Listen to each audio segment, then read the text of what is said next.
यस्य प्रसादात् भगवत् प्रसादो यस्य प्रसादान्न गति कुतोऽपि ध्यायुं स्तुवं स्तस्य यशस्त्रिसन्ध्यं वन्दे गुरो श्रीचरणारविन्दम् आजानुलम्बितभुजौ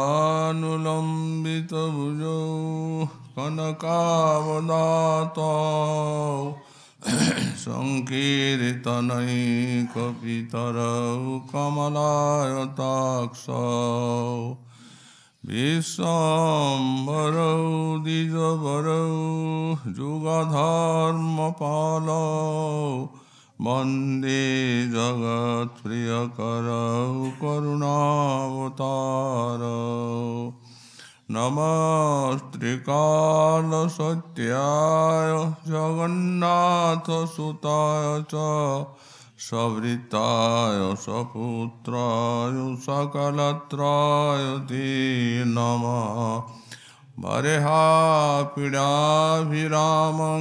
मृगमदतिलकं कुण्डलाक्रान्तगण्डां पञ्जाक्षं कम्बुकण्ठं स्मितसुभगमुखं स्वाधुरीन्नस्तुभिनुं श्यामं शान्तं त्रिभङ्गं रविकरवसनं भूषितं वैजयन्त्या वन्दे वृन्दावनस्थं युवतिशतवृतं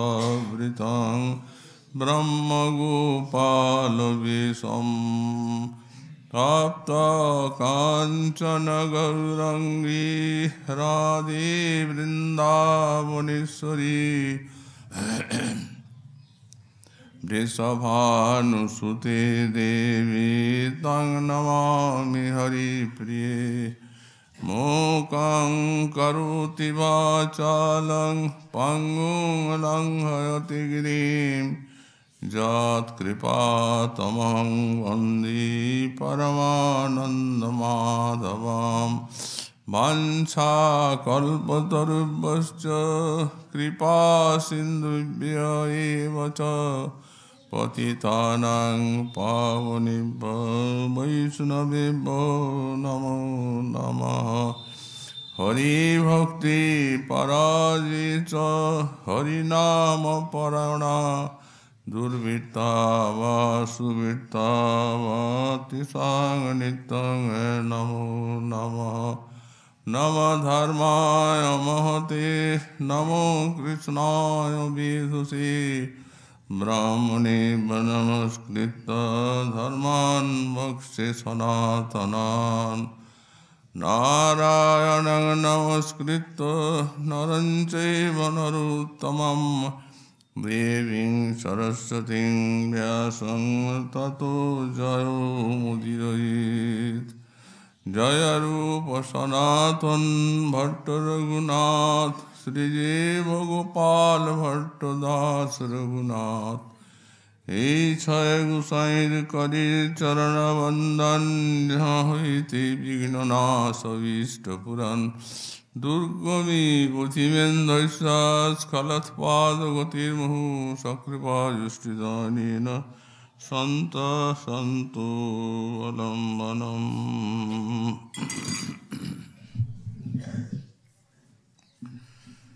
कहाँ से त्रिभंगठाम कहाँ से वेणुगान कहाँ से जमुना पुलीन कहाँ रास विलास कहाँ नित्य गीतहास कहाँ प्रभु मदन मोहन।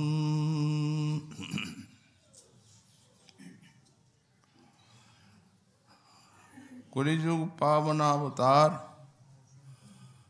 श्री श्री गौरांग महाप्रभुर ঐকান্তি করুণা ভাজন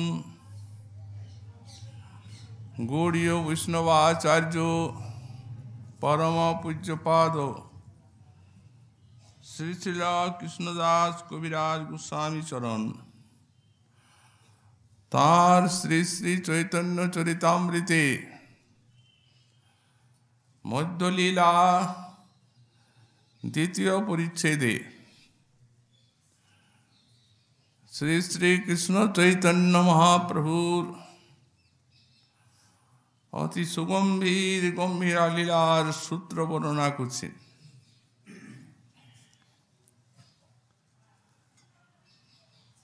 श्रीमन महाप्रभु जगन्नाथ मंदिरे श्री श्री जगन्नाथेर दर्शनेर जन्य गमन करेছেন। সেই भावनिधि श्री श्री गौर सुंदरी स्नान सम्मुखे जगन्नाथ दर्शने श्री श्री राधा रानीर कुरुक्षेत्र दर्शनेर भावटी फुटे उठेছে। সেই ভাবে কত আরতি কত আকুতি কত ব্যাকুলতা নিয়ে আর গম্ভীরায় ফিরে এসেছেন। গম্ভীরায় এসে পৃথিবীতে নখে লিখছেন বিপ্রলম্ব ভাব।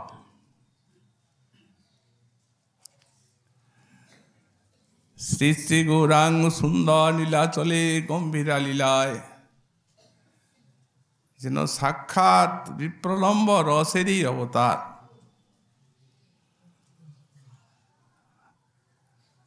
বিরহ ব্যতিরেকে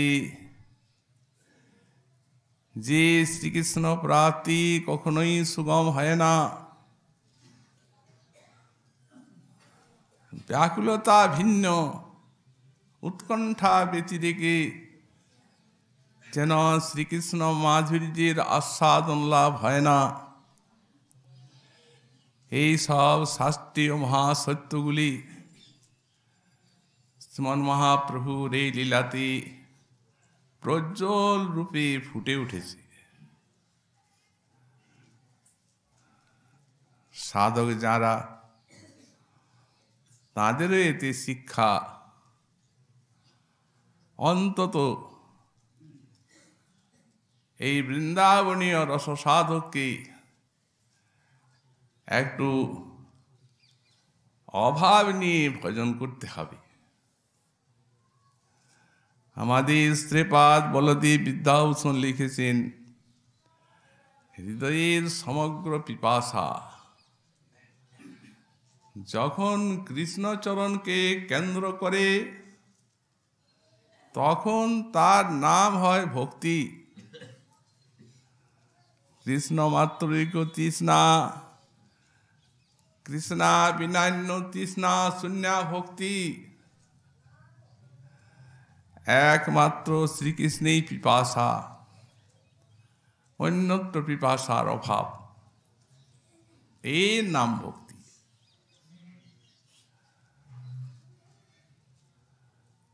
ব্যাকুলতাই হচ্ছে ব্রজ ভজনের মূল সম্পদ। একটু আধটু চাই, অন্তত অভাব জাগিয়ে ভজন চাই। পাবো রাধা কৃষ্ণ পা তবে ঘুচিবে মনের ঘা, দূরে যাবে সকল বিকল। ঠাকুর মহাশয়, রাধা কৃষ্ণ ধন পাবো,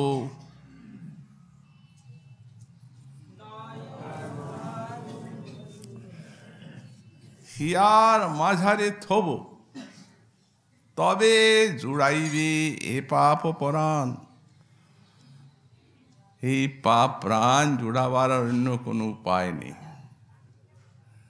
রাধা কৃষ্ণ ধন পাবো, হিয়ার মাঝারে থব। এই সমস্ত ব্যাকুলতা অভাবের সমুজ্জ্বল সুমেরুর মতো আদর্শ শ্রী শ্রী গৌরাঙ্গ, গম্ভীরার গৌরাঙ্গ। গতকাল আমরা এই শ্লোকে ত্রিপদীর ব্যাখ্যায় ওই যে বিলাপ করছেন কাহা রাস বিলাস, রাস বিলাসের কথা মনে পড়েছে। যেমনি হাহা কাহা বৃন্দাবন, কাহা গোপেন্দ্র নন্দন, কাহা সেই বংশীবদন, হায় হায় করছেন। যখন এই বংশীবদন গোপেন্দ্র নন্দনের সঙ্গে, তখন মহাপ্রভুর সেই নির্মল হৃদয় পেয়ে সপ্রকাশ সর্বলীলা মুকুটমণি শ্রী শ্রী রাসলীলা, তার চিত্রটি সামনে এসে ফুটে উঠেছে। রস সমূহেরই নাম হচ্ছে রাস। রস শব্দের উত্তরে সমূহার্থে স্ন প্রত্যয় করে, আর রাস শব্দটি নিষ্পন্ন। রস সমূহ আছে যে লীলাতে, তাই রাস। রস সমূহ বলতে কোন রস? চিন্ময় রস। এবং সেই চিন্ময় রসের পঞ্চবিধ আছে মুখ্য রস আর সপ্তবিধ গৌণ রস। শান্ত, দাস্য, সখ্য, বাৎসল্য, মধুর, এই পঞ্চবিধ মুখ্য রস, আর হাস্যাদ্ভুত, বীর, করুণ, রৌদ্র, বিভৎস, ভয়, এই 7টা গৌণ রস। শ্রী গোপাল চম্পু গ্রন্থে রাশি বনবিহার কালে আমাদের শ্রীমৎ জীব গোস্বামী পাদ এই যে পঞ্চমুখ্য রস, 7টি গৌণ রসের স্থিতি দেখিয়ে দিয়েছেন দৃষ্টান্তের দ্বারা। অনেকেই বলেন বৃন্দাবনের শান্ত রস নাই, কারণ শান্তির স্বভাব কৃষ্ণে মমতা গন্ধহীন, তো এখানে সকলেরই তো মমতা। কারো কারো মতে যে পশু পক্ষী বৃন্দাবনের, তাদের শান্ত রস, বৃক্ষলতা তাদের শান্ত রস, তারাও ভালোবাসে কৃষ্ণকে। শান্ত রসে মমতাটি নেই, সেবা নেই। পশু পক্ষী আপন আপন রব দিয়ে সেবা করে, বৃক্ষলতা ছায়া দিয়ে সেবা করে, কুসুম দিয়ে সেবা করে। কে বলল নেই সেবা? বৃন্দাবনের সবার কৃষ্ণ সেবা। তবে ব্রজবালার ভাণ্ডারে কোনোটার অভাব নেই, সবই আছে। কোথায় আছে, কিভাবে আছে? গোস্বামী পাদ দৃষ্টান্ত দিচ্ছেন। বনবিহার কালে গোপীগণ, কোন গোপী ওই শ্রীকৃষ্ণের কপোল দেশে নিজের কপোলটি স্থাপন করে আর আনন্দ এসে ডুবে সমাধিস্থ মতো হয়ে আছে। কৃষ্ণও আছেন ধীর স্থির ভাবে, বললই তো শান্ত রস। এইখানে শান্ত রস। আর দাস্যরস তো আছেই, দাস্যের অর্থই সেবা, ভক্তি। আজ এই রাস রজনীর প্রাককালে প্রেমময়ী ব্রজবালা তাদের হৃদয় ভরা যে মহাভাব রস, সেই মহাভাব দিয়ে শ্রীকৃষ্ণ সেবা করবেন, তাই তো ছুটে এসেছেন। অতএব এ সব দাস্যের থেকে পরাকাষ্ঠা। দাস্যের উপাদান হচ্ছে প্রেম। প্রেম ভিন্ন তো কখনো কৃষ্ণ কারো সেবা গ্রহণ করেন না, প্রেম চায়। তো এ তো প্রেমের পরাকাষ্ঠা, সেই মহাভাব। অতএব এমন দাস্য আর কোথায়? সখ্য আছে চরম, স্কন্ধের উপরে স্কন্ধ স্থাপন করে গোপী সহ গোপীনাথ বনবিহার লীলা করছেন, প্রাণে প্রাণে এক। অতএব সখ্যেরও চরম। বাৎসল্য, বাৎসল্যটা তো শৃঙ্গার রসের সঙ্গে বিরোধ। যেখানে শৃঙ্গার সেখানে বাৎসল্য নেই, কিন্তু এখানে আছে। কিভাবে আছে? ওই সুখ শাবকগুলি মধুকণ্ঠে গান করছে কৃষ্ণ লীলা। তো গোপী এত আবিষ্ট, সেই সুখ শিশুর মুখে মধুকণ্ঠে কৃষ্ণলীলা গান করে যেতে তাদেরকে হাতে নিয়েছেন, সোহাগ করছেন, গায়ের উপরে হাত বুলাচ্ছেন, বাৎসল্যে অশ্রু ঝরছে। এই তো বাৎসল্য রস। বিরোধ রসের স্থিতির আসে। শৃঙ্গার তো মূলেই, শৃঙ্গার সময় ক্রীড়ায় রাস ক্রীড়া। অতএব সে সম্বন্ধে তো কথাই নেই। আমরা একদিন বলেছি যে কবি কর্ণফুর বলেছেন প্রেম রস অঙ্গী শৃঙ্গার তার অঙ্গ। আবার একটা পূর্বপক্ষ লিখছেন কেউ কেউ কারো কারো মতে শৃঙ্গারী অঙ্গী প্রেম অঙ্গ। বললেন তা তো আমাদের দৃষ্টান্তের কোনো অসুবিধা নেই। কেন? বললেন কদাচিৎ অঙ্গীর থেকেও অঙ্গের উদ্রিক্ততা দেখা যায়, এই হিসাবে সমাধান করেছে। সুতরাং শৃঙ্গার যেন এখানে অঙ্গী হয়ে আছে, শৃঙ্গারই তো মূল। হাস্য কোথায়? পরস্পর যখন বন বিহার করছেন, উজ্জ্বল গোপীর দেহ সোনার দর্পণের মতো, আর কৃষ্ণের অঙ্গটি নীলমণি দর্পণ, তো পরস্পরের ছায়া পরস্পরের অঙ্গে পড়ছে। উভয়কে ধরে হাসছেন সেই ছায়াটা দেখে। অতএব এই হাস্যরস অদ্ভুত কোথায়? পশু পক্ষী দেখছেন এমন সেই বৃন্দাবনের অরণ্যে, যা কোনোদিন দেখেন নাই, চিন্তাও করতে পারেন নাই। ওহো, এটা কি? এটা কোন পশু? এ কি পক্ষী?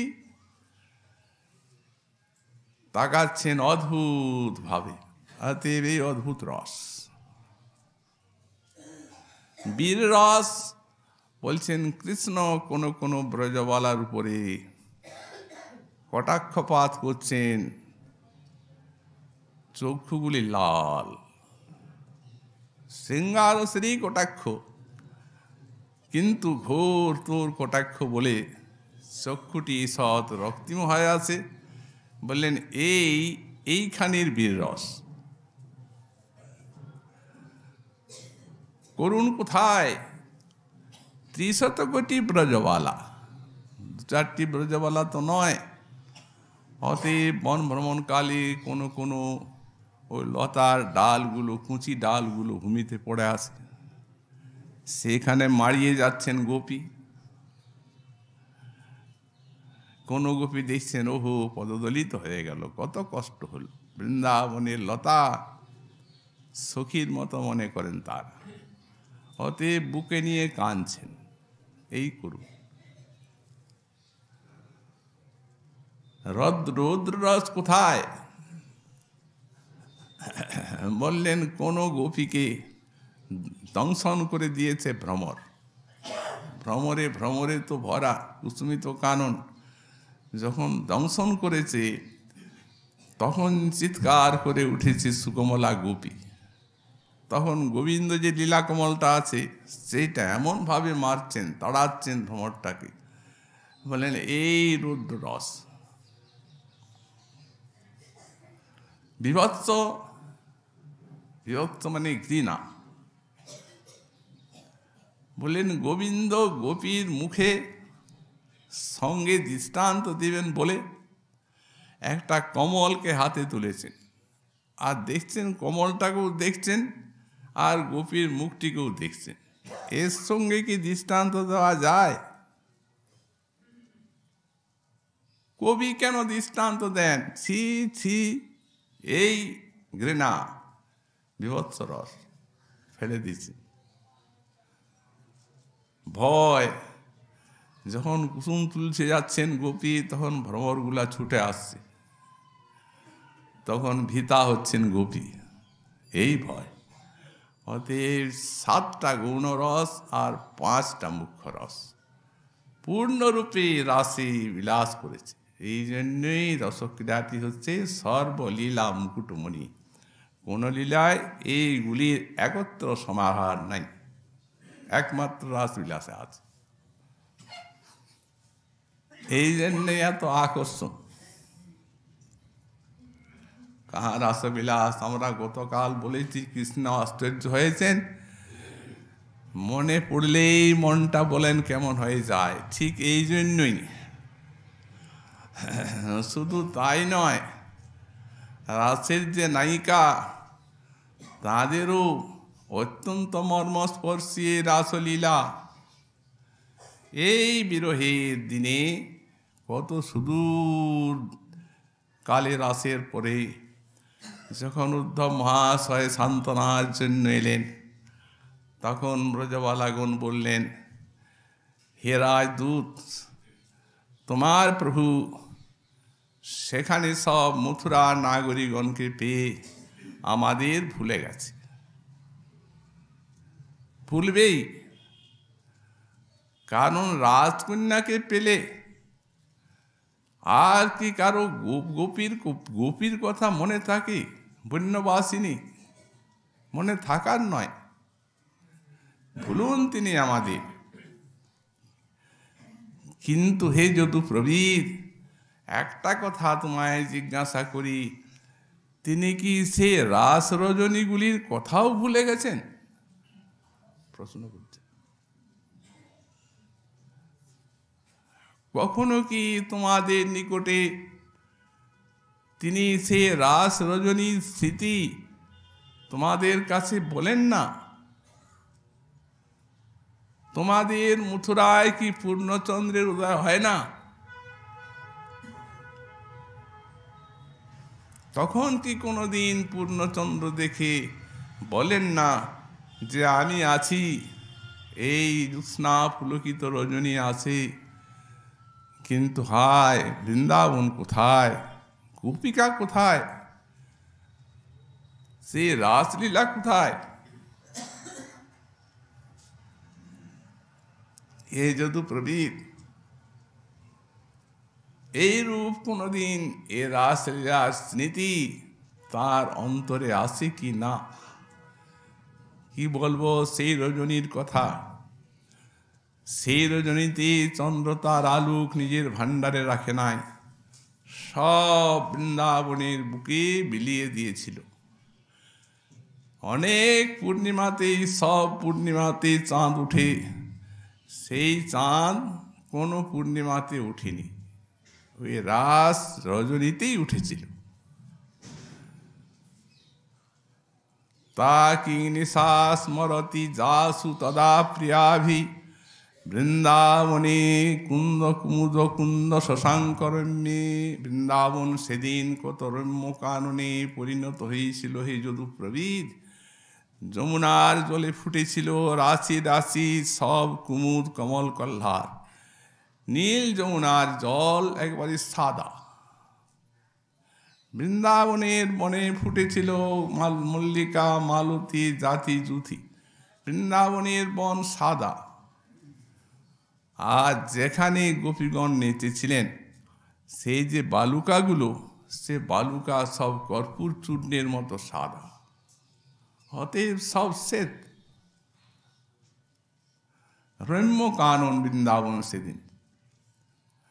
রেমে করণ নুপুর চরণ নুপুর রাস গোষ্ঠাং। সেই দিন 300 কোটি ব্রজবালা তাদের চরণে রুনু ঝুনু নুপুরের শব্দ, কত কত তান, কত কত মান, কত কত সমস্ত বাদ্য বেজেছিল। হেরায় দূত সেদিন যারা কৃষ্ণের সঙ্গে নৃত্য করেছিলেন সে গোপিকা সব মরে গেছে, তারা নাই। এই জন্য তদা প্রিয়াভি, তখন যে প্রিয়াগণ ছিলেন তারা, এখন সে প্রিয়া নেই। যারা রাস করেছেন তারাই এরা, কিন্তু তদা প্রিয়াভি বললেন কেন? বললেন, বলছি এই জন্য যে যারা সেই অপূর্ব লীলায় কৃষ্ণের সঙ্গে নেচেছিলেন তাদের এই বিরহ কখনো আসতেই পারে না, অসম্ভব। যারা সেই রাসনৃত্যের সৌভাগ্য লাভ করেছিলেন যে গোপী, অতএব তারা মরে গেছে। অস্মা বিদিত মনজ্ঞ কথক কদাচিৎ। আহা, হেরায় দূত, এই যে আমাদের বৃন্দাবন, এই বৃন্দাবন কৃষ্ণলীলা স্থান।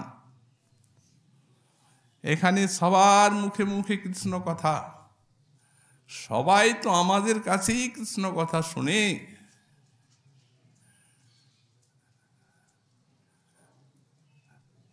কিন্তু এই কৃষ্ণ কথার মূল স্থান যে বৃন্দাবন, সেই বৃন্দাবনে কৃষ্ণ কথার যে এত অভাব হবে কোনোদিন কল্পনা করতে পারিনি। কে কাকে কৃষ্ণ কথা শোনায়? সব তো ঝরে কৃষ্ণ বিরহে কান্নাকাটি করছে, অতএব কে শুনবে আর কে বা শোনাবে? অতএব সেই কৃষ্ণ কথার স্থান বৃন্দাবনে আজ কৃষ্ণ কথার অভাব। তাই তো তুমি বিদেশি একজন, তোমার কাছে আমরা কৃষ্ণ কথা জিজ্ঞাসা করছি দুর্ভিক্ষ ভিক্ষুকের মতো।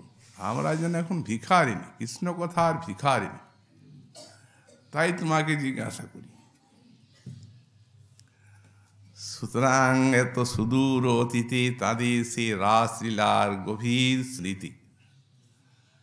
এমনকি এই যে গম্ভীরা লীলা, এই গম্ভীরা লীলায় মহাপ্রভুর সতত রাসের স্মৃতি। ঘুমিয়ে পড়লেন, একটু নিদ্রাবেশ হলো, দেখলেন রাসলীলা। এই দিন তাই গোবিন্দ দেরি দেখে জাগালেন। আর কত স্থানে রাসলীলার সাক্ষাৎ দর্শন অনুভূতি। এই দেখুন অন্তলীলায়, যেখানে কবিরাজ গোস্বামীপাদ বিস্তৃতভাবে ব্যাখ্যা করেছেন গম্ভীরা লীলা, সেখানে পঞ্চদশ অধ্যায় রাস দর্শন।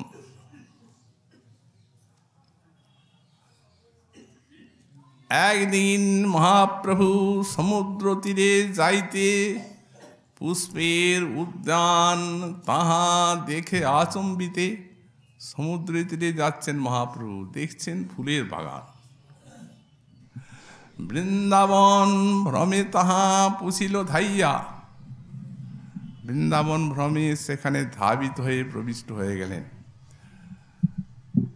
প্রেমাবেশে বলে তাহা কৃষ্ণ অন্বেষিয়া, প্রেমাবেশে কৃষ্ণকে অন্বেষণ করে বেড়াচ্ছে। কিসের প্রেমাবেশ? রাসে জয়ছে রাধা লইয়া কৃষ্ণ অন্তর্ধান কইল, আর পাছে গোপীগণ জয়ছে চাহি বেড়াইল। মহাপ্রভুর এই ভাব। রাধা বাবা সাধন করেছেন, গোপী ভাব সাধন করেছেন, মঞ্জুরি ভাব পর্যন্ত আস্বাদন করেছেন মহাপ্রভু। অতএব রাসে যে প্রকারে গোপীগণ খুঁজে বেড়ালো, সব বৃক্ষলতাকে জিজ্ঞাসা করছে। সুত পিয়ালপন শাসন কবিদার জম্বর্ক নিপ্রবকুলাম্র কদম্ব নিপা, জেন্নে পরার্থ ভবকা যমুনা উপকূলা, সংসন্তু কৃষ্ণ পদবীম রহিতাত্মনাগ্ন। বিটপি বিতানকে জিজ্ঞাসা করছেন, ওই বৃক্ষ, ওই লতিকে আমরা রহিতাত্মনা, গোবিন্দ হারা, বিরোহিনী, দেহে আত্মা নেই, দেহে প্রাণ নেই, গোবিন্দই তো প্রাণের প্রাণ। অতএব তোমরা আমাকে আমাদের কৃষ্ণর উদ্দেশ্য বলে দাও। নিশ্চয়ই তোমরা দেখেছ আম্র বকুল কদম্ব জমিদার তীর্থবাসী সবে করো পর উপকার। অতএব কৃষ্ণের উদ্দেশ্য বলে আমাদের উপকার করো। না না, এই পুরুষ জাতি কঠিন হৃদয় কৃষ্ণের মতো আমাদের কৃষ্ণ উদ্দেশ দেবে না। এই যে লতা জাতি, এদের জিজ্ঞাসা করো। এইভাবে জিজ্ঞাসা করে করে যাচ্ছেন। হঠাৎ কদম্বের তলে কৃষ্ণ দেখে আচম্বিতে একটি কদম্ব বৃক্ষের তলায় কৃষ্ণকে দেখছেন। কোটি মর্মথ বিমোহন, মধুর মূরতি, মূর্ছিত হয়ে পড়লেন। এখন খুব বেগে ঘুরে বেড়াচ্ছেন তো, ভক্তবৃন্দ পিছনে আছেন, কিন্তু তার নাগাল পাওয়া মুশকিল এইসব লীলার আবেশে। যখন মূর্ছিত হয়ে পড়লেন, সব স্বরূপাদিগণ যে সেখানে উপস্থিত হলেন। পূর্ববাদ অষ্টসাত্ত্বিক বিকার, অদ্ভুত। তারপরে শুশ্রূষা করে কৃষ্ণ কৃষ্ণ নাম কীর্তন করে ধীরে ধীরে সংজ্ঞা মহাপ্রভুর আনয়ন করলেন তারা। আবার ছুটল সেই কৃষ্ণ দর্শনের ওষুধগার। ওই যে কোটি মন্মথ মোহন গোবিন্দের রূপটি দেখেছেন, নবঘনা স্নিগ্ধবর্ণ দলিতাঞ্জন চিক্কণ, সে যে ইন্দিবর নিন্দি সুকমল, যিনি উপমান গণ হরে সবার নেত্রমন, কৃষ্ণকান্তি পরম প্রবল। সখী হে কহ সখী কি করি উপায়, কৃষ্ণাদ্ভুত বলা হোক মোর নেত্র চাতক, এ না দেখি পেয়াসে মরি যায়। তিনটি দশায় প্রভুর সবসময় স্থিতি। একটি হচ্ছে অন্তর্দশা, আর একটি হচ্ছে অর্ধবাহ্য দশা, আর একটি হচ্ছে বাহ্য দশা। অন্তর্দশা যখন, তখন তিনি ওই ধ্যান স্তিমিত যোগীর মতো চক্ষু মুদ্রিত করে আর সাক্ষাৎ লীলা রাজ্যে কৃষ্ণলীলা সন্দর্শন করেন। প্রভুর হৃদয় তটিনীতে তখন কৃষ্ণলীলা নৃত্য করতে থাকে, হৃদয়টা আনন্দে নাচতে থাকে কৃষ্ণলীলার সন্দর্শনে। এইটি অন্তর্দশা। ভক্তগণ অন্তর্দশা বলে কি করে বুঝতে পারেন? বললেন, ওই যে অশ্রু পুলক ইত্যাদি ঘর্ম ইত্যাদি সমস্ত অদ্ভুত সাত্ত্বিক ভাব, সেই সাত্ত্বিক ভাবেই ওটা বোঝা যায় যিনি এখন অন্তর্দশায় কৃষ্ণলীলা সন্দর্শন করছেন। আর অর্ধবাহ্য দশাটি অর্ধেক ঘোর অবস্থা আর অর্ধেক বাহ্য দশা। এই যে এই দশাতে তিনি প্রলাপটা করেন। অন্তর্দশায় তো আস্বাদন করলেন লীলারস সাক্ষাৎ, ওটা একেবারে সাক্ষাৎ। আর তারপর ওই যে সৌন্দর্য মাধুর্যের আস্বাদন হলো, ওই তারই রসদগার চলে এই অর্ধবাহ্য দশা, এই যে প্রলাপটা। আর তারপরে যেটি বাহ্য দশা, সেটি একবারে নিপট বাহ্য। তখন শ্রীমন মহাপ্রভু বিরহ জ্বালায় অস্থির হয়ে পড়েন, হাহাকার করতে থাকেন, হা কৃষ্ণ তুমি কোথায়? হাহা কাহা বৃন্দাবন, কাহা গোপীন্দ্রনন্দন, কাহা সেই বংশীবদন, এই যে বাহ্য দশাটি, এটি ভক্তগণের পক্ষে অতি অসহনীয় দশা, খুব কষ্টকর অবস্থা। কাহাতে মুরলীধ্বনি নবাভ্র গর্জিত যিনি, জগদাকর্ষে শ্রবণী যাহার, উঠিধায় ব্রজজন তিসিত চাতকগণ, আসিপি কান্তমৃতধার। এইসব লাভ করতে লাগলেন শ্রীকৃষ্ণের অদ্ভুত সেই মাধুর্যের ওষুধকার। এই যে পঞ্চদশ অধ্যায়ী সাক্ষাৎ রাস দর্শন। তারপর এমনি রাসলীলা শ্লোকগুলি সব পড়েন, ভক্তগণ সঙ্গে এক একটা শ্লোক আস্বাদন করেন। কবিরাজ স্বামীপাদ বলেন, আর কতই লিখব, আর সব রাসলীলা শ্লোকগুলি এমনি ভক্তের সঙ্গে আস্বাদন আর অদ্ভুত লীলা প্রকটন করেন। একদিন এমনি ওই শ্লোক পাঠ করতে করতে এক উদ্যানে, সমুদ্রের তীরবর্তী উদ্যানে, ওই জলকেলির শ্লোক শুনেছেন, পাঠ করেছেন জলকেলির শ্লোক। কৃষ্ণ জলকেলি করছেন রাসান্তে গোপীগণ সঙ্গে। সেভাবে প্রভুর হৃদয়টা আবিষ্ট। জ্যোৎস্নালোক পূর্ণিমার চন্দ্র ঝলমল করছে যমুনার জল। সেই যমুনার জলে পূর্ণিমার সেই চন্দ্রে আলোক দেখে মনে করেছেন এই যমুনা। তো এত বড় বিশাল সিন্ধু তরঙ্গায়িত, তাকে যমুনা মনে করা? না না, মনে করা নয়, এটি সাক্ষাৎ যমুনা স্ফূর্তি। তার মহাসত্য দর্শন।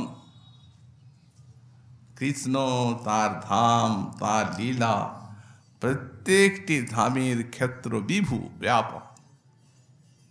প্রেমিকের যখন উৎকণ্ঠা জাগে, ব্যাকুলতা জাগে, ধামের যে স্থানটি দর্শনের কামনা হয় এবং সেই কামনা যখন চরমে পৌঁছায়, সব প্রকার ধাম সেখানে দর্শন দেন।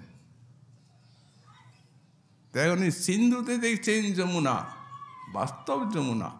আর তা না হলে সিন্ধুতে আবার যমুনা জ্ঞান করবে কি?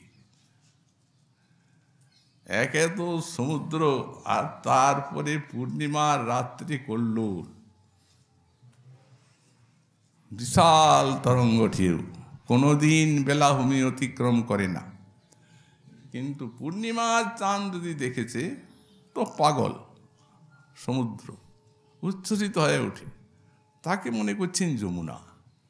শুধু মনে করা না, ঝাঁপ দিয়ে দিয়েছেন।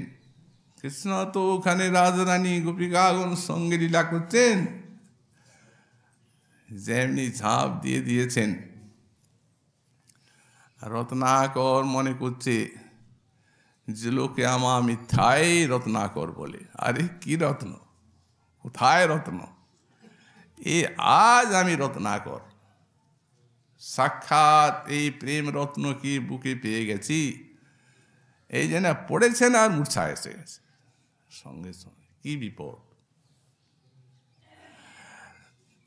পড়লে জলে ঝাঁপ দিয়ে পড়লে মূর্ছা এলে কি আর রক্ষা আছে? তখন যদি জলে ডুবে নিঃশ্বাস বন্ধ।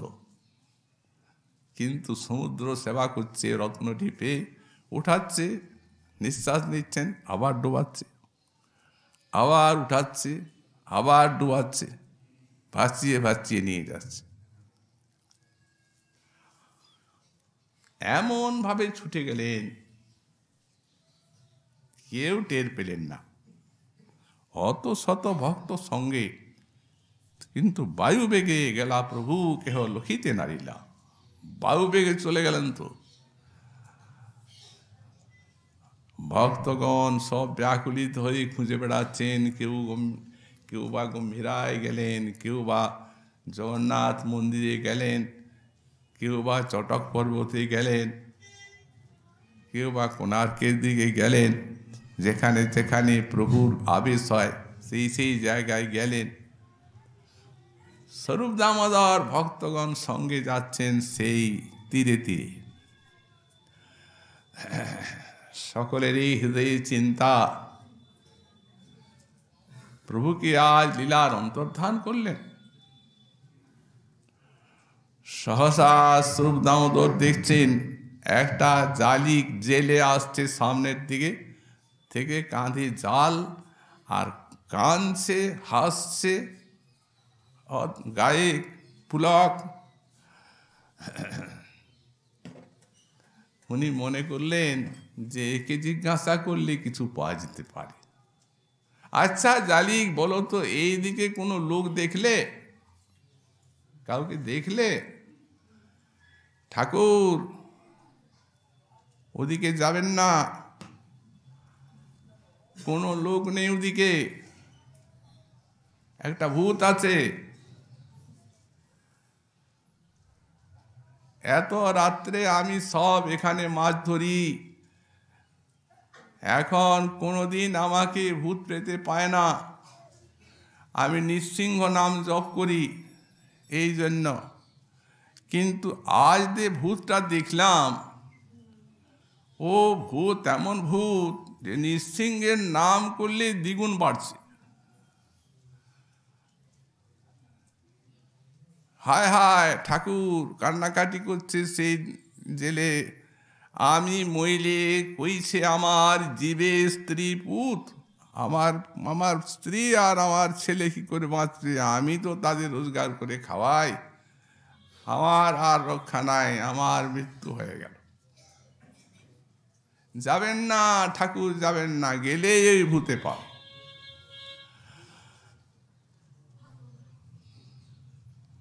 তখন বুঝতে পারলেন স্বরূপ দামোদর যে এই জেলের প্রতি মহাপ্রভুর কৃপা হয়ে গেছে। কেমন দেখলে ভূতটা? বললে লম্বা, 10-12 হাত, আর এই গলা, এই হাত সব লম্বা লম্বা। ভূত ছাড়াও এরকম হয় না ঠাকুর, অষ্টিচন্ডী বিয়োগ হয়ে গেছে। কি করে দেখলে? বলে জাল ফেললাম, জালে এসেছে সেই ভূত। তো আমি তো বুঝতে পারিনি। বড় মৎস্য বলি মুই উঠানু যতনে, আমার মনে হলো যে আজ খুব বড় মাছ জালে লেগে গেছে।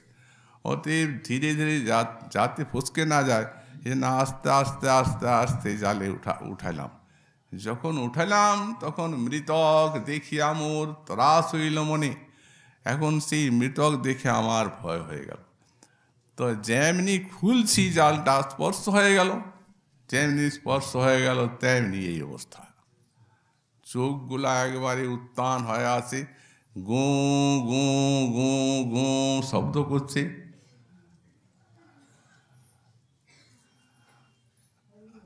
স্বরূপ বলছেন, দেখো রে জালিক, কোথায় যাবে? ওঝার কাছে যাব যারা ভূত ছাড়ায়। বলে আমি বড় ওঝা, জানি ভূত ছাড়াইতে। এই ভূতের অন্য ওঝা নাই, এই ভূতের আমি ওঝা, আমি ছাড়িয়ে দেব ভূত। শক্ত করে 3টা থাপ্পড় দিয়ে দিলেন। থাপ্পড় দিয়ে দিলেন, ভূত পলাইল, গেল ভূত। দেখো জালিক, যারে তুমি কর ভূত জ্ঞান,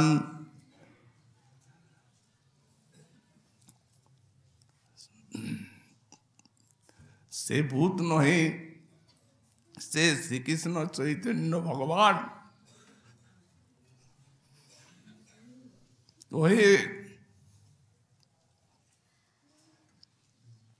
তারেই তুমি উঠাইয়াছ আপনার জালে।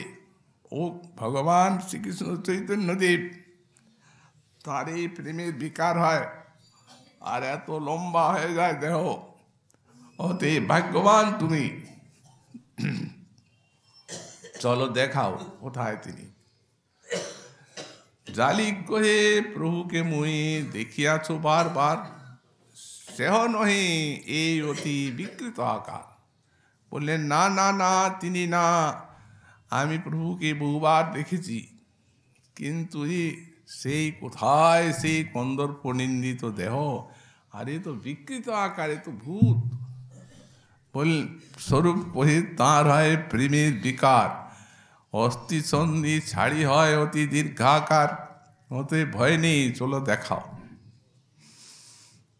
শালিক নিয়ে গেলেন, দেখছেন অর্ধেক জলে অর্ধেকটা বাইরে, মূর্ছিত অবস্থা, উত্তান নয়ন, অস্থিসন্ধি বিয়োগ, শরীর শ্বেত বর্ণ হয়ে আছে আর সারা সূর্যে বালুকা। পরিচর্যা করলেন ভক্তবৃন্দ, সব বালুকা টালুকা ধুয়ে ঝেড়ে শুষ্ক কৌপিন আর্দ্র কৌপিন বহির্বাস ছাড়িয়ে শুষ্ক কৌপিন বহির্বাস পরালেন, শুষ্ক জায়গায় তুলে নিয়ে এলেন, কিন্তু গম্ভীরায় আনা যায় না। যেরকম অবস্থা অত দূরের থেকে লম্বা।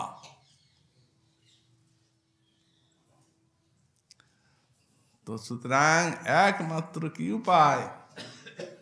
একমাত্র উপায় কানে ওই কৃষ্ণের নাম আর কৃষ্ণের কথা উচ্চস্বরে নাম কীর্তন করতে লাগলেন। অনেকক্ষণ নাম করতে করতে সেই কৃষ্ণ নাম হৃদয়ে প্রবিষ্ট হলো। হুঙ্কার করিয়া প্রভু তবহি উঠিল।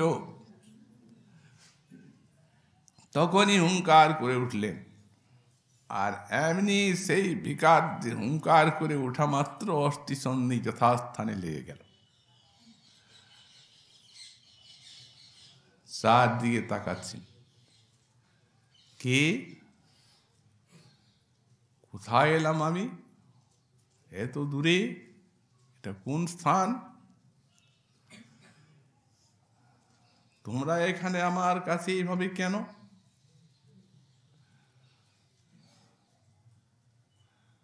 দেখছি আজ আমি যে যমুনা গিয়েছি, সেখানে কৃষ্ণ গোপীগণ সঙ্গে রাসান্তে জলবিহার করছেন, আর আমি সেই জলে ঝাঁপ দিয়ে দিয়েছি, তারপর আর কিছু জানি না। বললেন, প্রভু ওই টোটার থেকে তুমি এমনভাবে অন্তর্ধান হয়ে গেলে, আমরা কিছুই বুঝতে পারলাম না।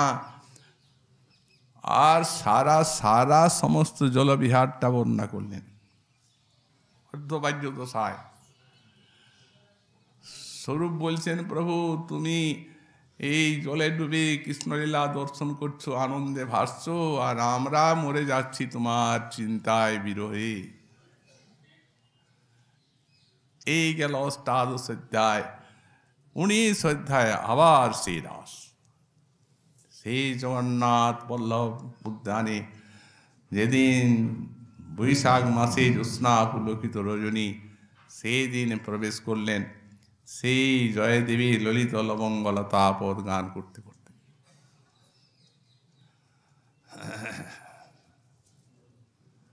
ওই গান করতে করতেই ওই সেই বসন্ত রাস জয়দেবীর আর বৈশাখ মাসের পুলকিত রজনী, এই দর্শন, এই গান করতে করতে সেই রাসের উদ্দীপনায় সমস্ত কৃষ্ণকে অন্বেষণ করে বেড়াচ্ছেন। অবসরে সেদিনও সেই অশোকের তলে কৃষ্ণ দেখে আচম্বিতে। হঠাৎ অশোকের তলে কৃষ্ণকে দেখলেন। কৃষ্ণ অন্তর্ধান দেখতে দেখতে মূর্ছা, যেমনি অন্তর্ধান করেছেন তেমনি মূর্ছা। যেমনি মূর্ছা হলো তেমনি সব স্বরূপাদি গণ এসে শুশ্রূষা করলেন। মূর্ছা তো গেল, চৈতন্য জাগলো, চারদিকে দেখছেন, তাকাচ্ছেন, কোথায় কৃষ্ণ? এখনই দেখলাম, দেখতে পাচ্ছেন না। কিন্তু কৃষ্ণের অঙ্গের গন্ধে ভরিল উদ্যান, অঙ্গ গন্ধটা পাচ্ছে। সমস্ত অঙ্গগন্ধের ব্যাখ্যা করলেন অর্থবাহ্যে প্রলাপ। কস্তুরিকা নীলোৎপল তার যেই পরিমল, তাহা যিনি কৃষ্ণ অঙ্গগন্ধ ব্যাপে 14 ভুবনে, সবা করে আকর্ষণে নারীগণের আঁখি করে অন্ধ। সখী হে কৃষ্ণগন্ধ জগত মাতায়, নারীর নাসায় পৈশে সর্বকাল তাহা বৈশে কৃষ্ণ পাশে ধরি লইয়া যায়। সে গন্ধের বস নাসা সদা করে গন্ধের আশা, কবু পায় কবু নাহি পায়, পাইয়া পিয়া পেট ভরে তবু পিউ পিউ করে, আর না পাইলে তৃষ্ণায় মরি যায়। সেই মদন মোহন নাট পসারি গন্ধের হাট, জগন্নারী গ্রাহকুলো ভাই। মদন মোহন নাট সে খুব নাট্য জানে, এই গন্ধের হাট প্রসার করেছে। কে ক্রেতা? জগন্নারী গ্রাহক হলো ভাই, জগৎ নারী তারাই হচ্ছে গ্রাহক। কি পয়সা দিয়ে কিনতে হয়? কোনো পয়সা লাগে না, বিনিমূল্যে দে গন্ধ। পয়সা তো লাগলো না ঠিকই, বিনামূল্যে গন্ধ দিল, কিন্তু ওই গন্ধ দেওয়ার সঙ্গে সঙ্গে অন্ধ করে দিল। বিনিমূল্যে দেয় গন্ধ আর গন্ধ দিয়া করে অন্ধ, নারী ঘর যাইতে পথ নাহি পায়।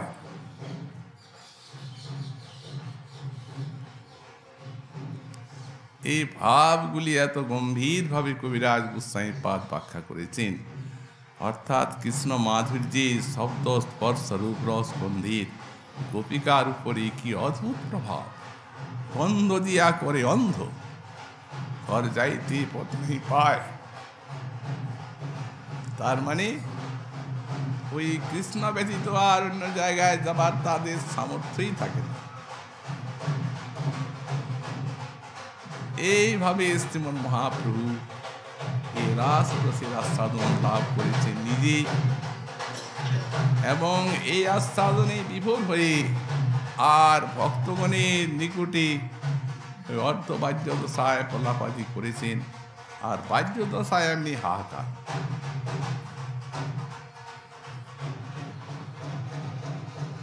তো কাহা রাস বিলাস, কাহা নিত্য গীতহাস, কাহা প্রভু মদন মোহন। আর সেই মদন মোহন কোথায়?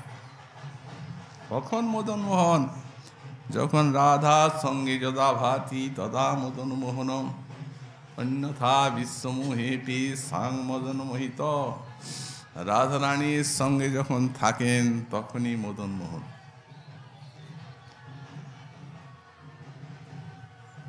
অন্যথা বিশ্বমোহন করতে গেলেও নিজেই মদন কর্তৃক মোহিত হয়ে যান।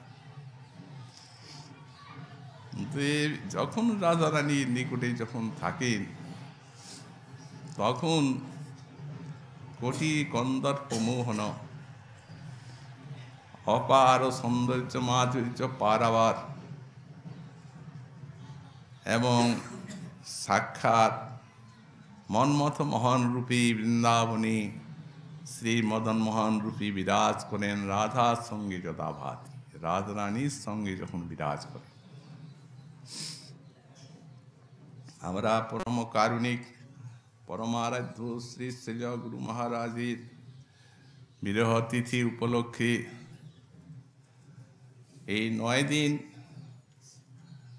মহাপ্রভুর বিরহ লীলায় গম্ভীর লীলা সূত্র আলোচনা করলাম যৎকিঞ্চিত যথামতি। এত ভাব গম্ভীর এবং এত নিগূঢ় অর্থ যে ক্ষুদ্র জীবের বুদ্ধির এত প্রবেশাধিকার এতে নাই। তথাপি গোস্বামী পাদগণ যেভাবে আস্বাদন করেছেন, তাঁদের শ্রীপাদ পদ্ম স্মরণ করে যতটুকু সম্ভব আমরা আলোচনা করেছি। এই যে কৃষ্ণ কথা আর এই কৃষ্ণের যে লীলারস গান, এই দুটি জিনিসে পরমারাধ্য শ্রী শ্রী গুরু মহারাজের এমন আবেশ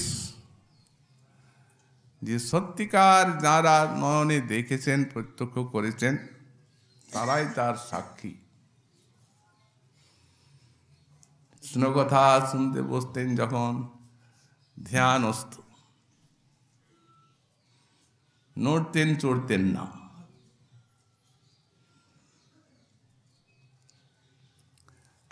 এই জাহ্নবা উৎসবে হরিদাস গায়েনজি ছিলেন, কীর্তন করতেন কলান্তরিতা গোষ্ঠলীলা। সে কি কীর্তন! ও সকালবেলা 8টার সময় ওই রুটি টুটি সামান্য খেয়ে আর বসে গেলেন কীর্তন করতে। কোনো বছর 4টা, কোনো বছর 5টা, সেই সকাল 8টার থেকে 9, 10, 11, 12, 1, 2, 3, 4, 5, 8 ঘন্টা, 9 ঘন্টা একবারে নিস্পন্দভাবে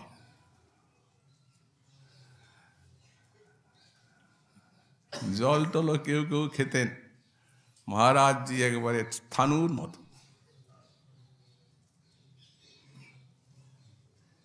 তো এই কৃষ্ণ কথা এবং কৃষ্ণ গানে এমনি আবেশ। যেহেতু তিনি সম্মুখে বসে পাঠ হরিকথা শুনতেন, এমন এক মন দিয়ে শুনতেন যে একটু এদিক ওদিক হবার উপায় নেই। এদিক ওদিক কিছু হলেই তখন গৃহে এসে বলতেন, এখানে এইরকম তো হবে না, হয়ে এখানে এইরকম হবে, হতে দেখবে টিকাটা ভালো করে। এইসব শিক্ষা। তো যাই হোক, এই তাঁর সেবা এবং আপনাদের সেবা যৎকিঞ্চিত, তথাপি আমার জিহ্বার দোষে, বুদ্ধির দোষে যে কিছু ভুল ত্রুটি আপনারা কৃপা করে মার্জন করবেন এবং এই আশীর্বাদ করবেন যাতে এই সেবা নিয়েই শেষ নিঃশ্বাস ত্যাগ করতে পারি। আজকে সন্ধ্যা এখানে শ্রী শ্রী গুরু মহারাজজির অধিবাস এবং কালকে এখানে অষ্টম প্রহর নাম সংকীর্তন, পরশুদিন প্রাতঃকালে প্রার্থনা কীর্তন, শ্রী শ্রী মহারাজজির সূচক কীর্তন, তাঁর প্রতিকৃতির সঙ্গে রাধাকুণ্ড শ্যামকুণ্ড পরিক্রমা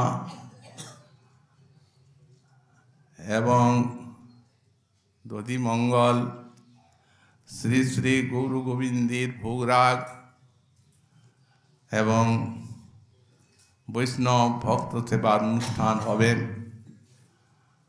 আর এই সমস্ত অনুষ্ঠানগুলিতে আপনাদের একান্ত উপস্থিতি সহযোগিতা আমরা কামনা করি এবং পরশুদিন সকলেই মধ্যাহ্নকালে এখানে এসে প্রসাদ গ্রহণ করবেন কৃপা করে, এই প্রার্থনা আপনাদের চরণে জানাই। এবার অনুষ্ঠান আমাদের এইখানেই সমাপ্ত হল।